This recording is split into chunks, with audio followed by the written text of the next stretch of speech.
we've been 50 years providing care to people in their homes where care should be provided, and we'll go into some of our beliefs there. We are a nonprofit. That is not, for an organization of our size, that is not very popular in this space. It's a very fragmented type of industry. There's a lot of mom and pops that are in this space, or there's a lot of hospital networks that are now in this space thanks to COVID. We just are over $2 billion of an organization and still on a good growth trajectory of about 8.5% year on year, so still growing within our markets. We service 44,000 clients in their home every single week. We operate on weeks, months, and quarters. We are very diligent in getting our financials out, our operating metrics out every single week, so we watch our measures. 44,000 clients from children all the way to hospice. The continuum of care is covered. We employ about 33,000 caregivers and clinicians across the organization as well. So every single week we are generating payroll in-house for 33,000 caregivers and clinicians. Across 347 states, offices, in 23 states across the US. We are also in India, Ireland, and New Zealand. And we have about 10 joint venture partnerships. So we've connected with some of the major hospital networks in some of our more saturated markets like Philadelphia, New York, Charlotte, and connected their at-home care is delivered by Bayada. So that is our relationship with the hospital networks. We are 0% chance of being sold. Our founder, Mark Bayada, he donated the company in 2017 when he retired. He made his son, David, the CEO, but he donated the company because he wanted to make sure that we'd be here for another 100 years, and that is our lasting legacy, that we will be in this caregiving, Bayada home health care for the next 100 years. I'll go into some of our core principles and how we're kind of structured and founded. We truly, truly believe that care provided in the home is best.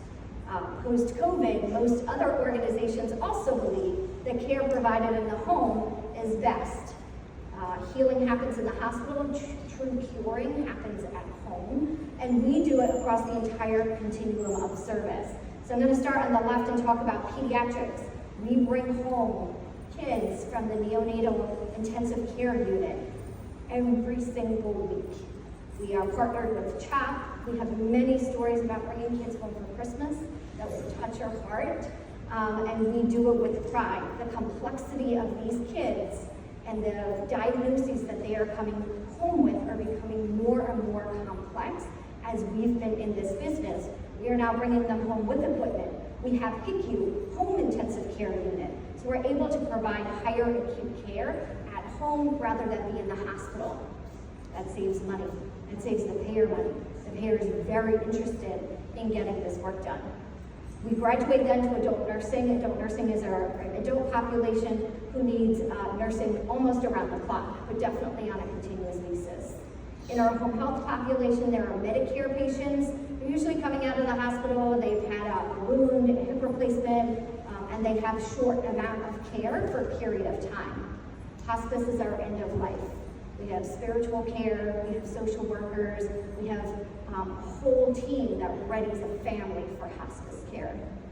Assistive care state programs is our main home health aid program. So think of the back visit or the changing that you need for your mom or your grandparent. We deploy those caregivers into the home to help them be independent. I have my great-grandmother, and she doesn't want her mom helping her get changed. She would rather somebody else come in and help her get changed. We provide that care. They feel independent and feel like they're not depending on their children for it. Assistive care is the exact same type of practice. For behavioral health, for us, that's autism. So we specialize in some autism centers across the country and engage with a lot of diagnoses with children.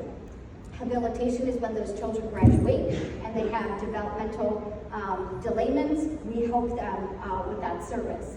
So if you think of all of the types of services that can happen in all of the communities, whether it's in a facility or in a home, we can provide that care, and we bring the caregivers and nurses to do that. Perfect. A little bit about Credence. We are, of course,